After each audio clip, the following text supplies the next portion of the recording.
اگر همیشه کاری را همانطوری انجام می دهید که قبلا انجام می دادید، آنچه را قبلا به دست می آورده اید دیگر به دست نخواهید آورد، زیرا دنیا تغییر کرده است.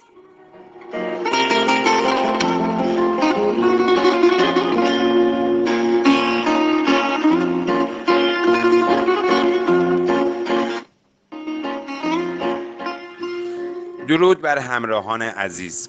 سعید گل محمدی هستم، رئیس هیئت مدیره آکادمی بین المللی نگرش مثبت، کارآفرین سازمانی، مربی، مشاور، نویسنده و مترجم کتاب در حوزه مهارت‌های زندگی، خودشناسی و موفقیت در دنیای کسب و کار.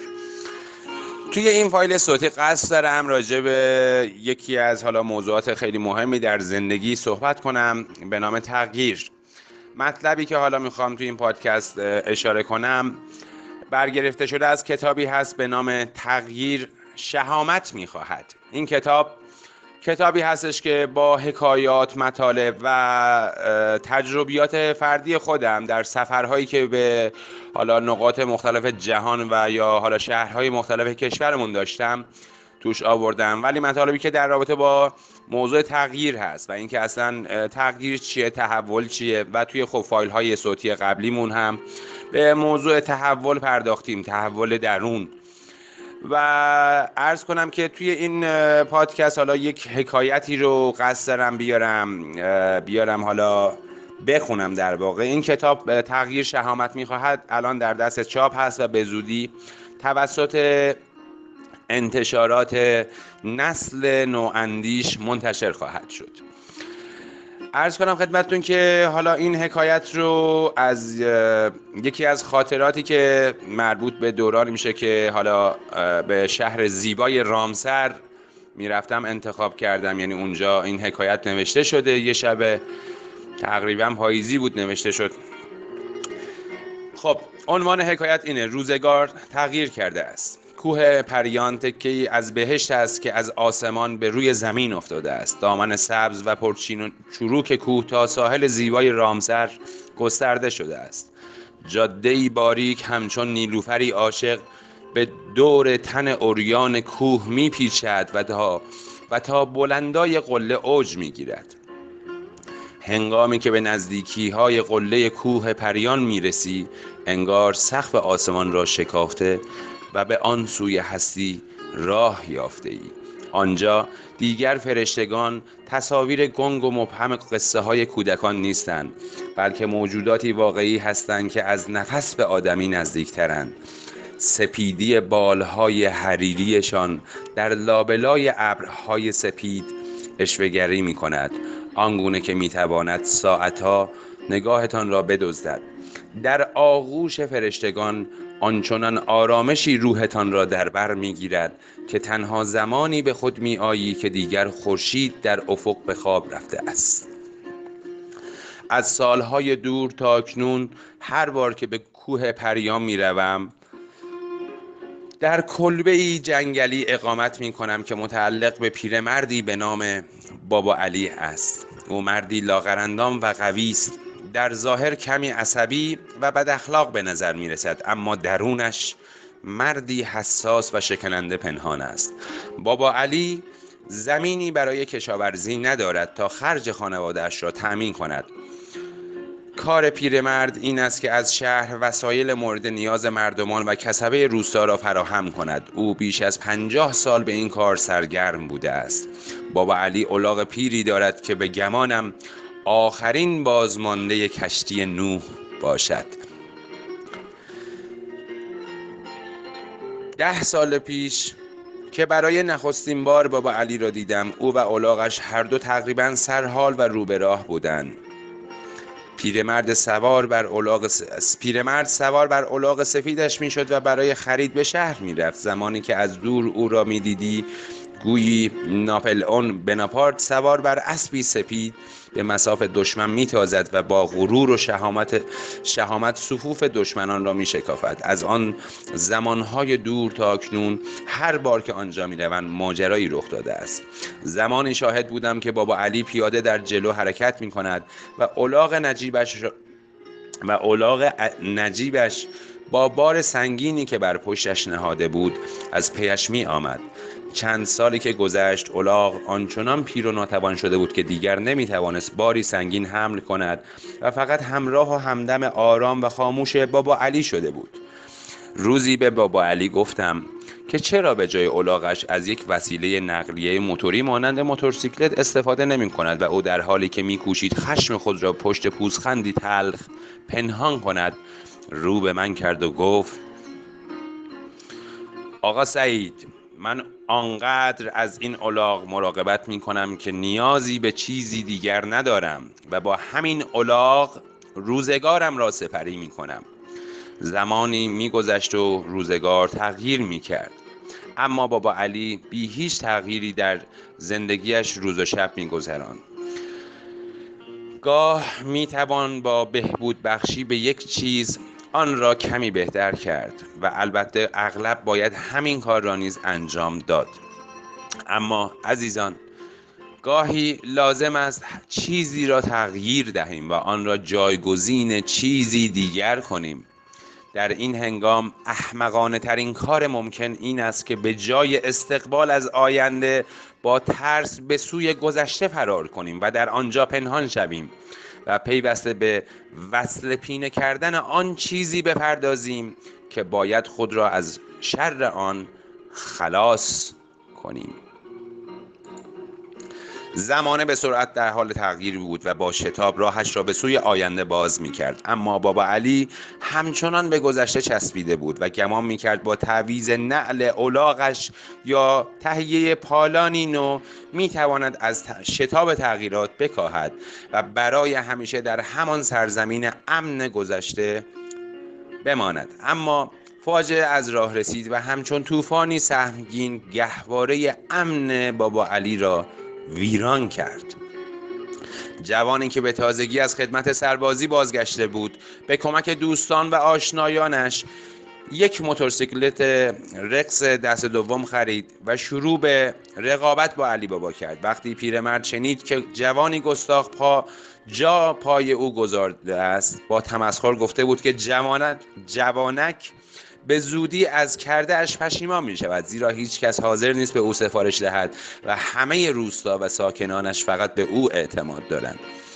در آغاز پیشبینی بابا علی درست از آب درآمد. کمتر کسی در روستا به جوانی بی تجربه اعتماد داشت، اما عزیزان، هیچ نیروی قادر نیست در روی تغییرات گریزناپذیر زمانه ببندد و از هجومشان به درون جلوگیری کند. جوان موتورسوار می توانست با سرعت بیشتری مایحتاج مردم و کسبه روستا را تهیه کند. کاری که بابا علی در طول 2 روز انجام میداد، آن جوانک در کمتر از 4 ساعت به پایان می رساند. همه اهالی روستا پیرمرد را دوست داشتند، اما مشکل این بود که به خودشان بیشتر از او علاقه‌مند بودند. به همین خاطر وقتی دیدند جوان موتورسوار بهتر و سریعتر از بابا علی به آنها خدمت می‌کند، به آسانی سابقه 50 ساله پیرمرد را به فراموشی سپردند و سفارشات خود را به جوان تازه کار دادند. آخرین باری که بابا علی را دیدم از بدی و ناسپاسی مردم روزگار می نالید. کوه پریان هنوز هم تکه‌ای از بهشت بود که تبدیل به جهنم سوزانی شده بود که آینده اش را خاکستر می کرد. عزیزانم، همراهان عزیز، همراهان فهیم، همراهان ژرفنگر، داستان بابا علی قصه بسیاری از کسب و کارهای زمانه ما شده. وقتی چیزی باید تغییر کنه، اشتباهه که بخوایم اونو بهبود ببخشیم. بسیاری از کسب و کارها، بسیاری از روابط عاطفی، بسیاری از قابل توجه برخی از عزیزانی که سوالاتی میپرسن، به خصوص برای بعضیایی که رابطهشون به جایی رسیده که میدانن که مشکل دارد، توجه کنین. بسیاری از روابط، بسیاری از کسب و کارها پیوسته سرگرم بهبود بخشی چیزی هستند که اساساً باید تغییر داده بشه. برای بهبود یک چیز باید زمان، سرمایه و انرژی مصرف کرد و اگر ما سرگرم کمی بهتر کردن چیزی بشیم که باید در کل تغییر کنه، این کار به منزله اتلاف زمان، سرمایه و انرژی ارزشمندمان است که همواره محدود است. بیشک انسان ها همواره در برابر تغییرات ایستادگی می کنند و از پذیرش آن سر باز می زنند. دلبستگی به گذشته از ویژگی های آدمی زاد است. انسان های معمولی آنچنان به گذشته خود دلبستگی دارند که توانایی ایجاد یا حتی پذیرش تغییرات بنیادین رو توی زندگیشون ندارن، چون نمیخوان با گذشته خودشون ودا کنن. تغییرات همواره با ترسی گنگ و مبهم همراهه که نمیتونیم اونو به خوبی درکش کنیم. گذشته هر چیزی که بوده، خوب یا بد، ما بهش عادت کردیم و به واسطه اون در امنیت روحی به سر میبریم که برای ما خیلی عزیزه، خیلی دوست داشتنیه. اما عزیزان من، تغییر خبر از آینده‌ای میده که با اون بیگانه ایم. ترس از ناشناخته ها باعث میشه از تغییرات فرار کنیم، چون ناشناخته ها ما رو میترسونن. انسان‌های فهیم، انسان‌های شجاع دل، انسان‌های بزرگ این توانایی شگفت انگیز رو دارن که تا با این ترس هاشون روبرو بشن، بتونن بر این ترس هاشون چیره بشن و به استقبال تغییرات برن و اونو در آغوش بگیرن، چون خیلی خوب میدونن که فرصت های تازه همواره در دل تغییرات هستش. بهبود بخشیدن به گذشته‌ای که باید تغییر کنه آخرین تلاش‌های یک زندگی، یک رابطه عاطفی یا کسب و کار که رو به زوال هستش. اگه بابا علی درکی درست از زمانه خودش داشت و نیاز به تغییر رو در زمان مناسب متوجه میشد و شهامت این رو داشت تا الاغ پیرش رو با یه موتورسیکلت عوض کنه تا بتونه بیش از پیش نیاز مشتریاشو برآورده کنه، اون وقت هنوز هم مثل همیشه چه اتفاق می افتاد؟ کوه پریان براش یه تکه‌ای بود از بهشت، نه جهنمی سرسبز که شعله‌های آتش پنهانش تمام هستی و نیستی اونو بسوزونه. عزیزان من، خواهران من، برادران من، شما هم اگه سرگرم وصله پینه کردن یه سری چیزها در روابط عاطفیتون هستین که باید از بنیان تغییر کنه، اگه در یک رابطه عاطفی اشتباهی هستی، اگر کسب و کاری داری که کاملا سنتیه، کسب و کار جدیدی بهت پیشنهاد شده که با سرمایه پایین میتونی برای خودت درآمد زیادی داشته باشی، اگر سرگرم وصله پینه کردن کسب و کارتون هستین و به جای تغییرات بنیادین در جهت بهبود اون داری تلاش میکنی، بیشک سرنوشتشون شبیه بابا علی خواهد شد. چون با وصله پینه کردن لباسهای کهنه گذشته‌تون هرگز نمیتونید در آینده‌تون یک لباسی زیبا برای قامت خودتون بدوزید. فراموش نکنید که مخلص کلام و دقمت الصباح اینه: گذشته یعنی چیزی که باید از اون گذشت. همین. عاقبت به خیر بشید.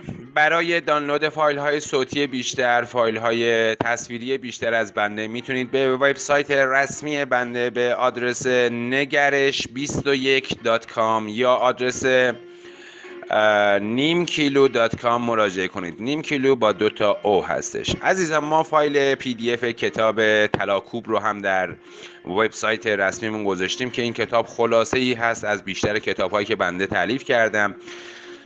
این کتاب رایگان هستش، میتونید از همین سایت negarish21.com یا nimkilo.com برین دانلود کنید. رایگان. یک کتابی هست، هدیه‌ای هست از طرف بنده برای تمام عزیزانی که به هر حال هستن و تمایل دارن که خب از کتاب‌های بنده، از آثار بنده استفاده کنن. مرسی از این که خب در کشوری که داریم زندگی میکنیم و مردم خیلی اهل کتاب و کتابخونی و مطالعه نیستن، از اینکه آثار بنده رو برای مطالعه، برای موفقیت در حالا بهبود روابط میان فردیتون انتخاب میکنین، برای موفقیت در بازاریابی چند سطحی انتخاب میکنین و خیلی خوشحال هستم که با لطف و همراهی عزیزان دل، مخاطبان عزیزم، با دعای پدر و مادرم و لطف خدا در طول 4 سال گذشته نزدیک به 4 میلیون نسخه از کتاب‌های بنده فروش داشته. خیلی خوشحال هستم و امیدوارم که بتونم با نوشتن، تألیف و ترجمه کتاب‌های جدیدتر، آثار جدیدتر بتونم شاهد تغییرات و تحولات بنیادینی در زندگی تک تک هم‌میهنان عزیزم باشم. سلامت باشید و عاقبت بخیر باشید. خدا نگهدارتون باشه.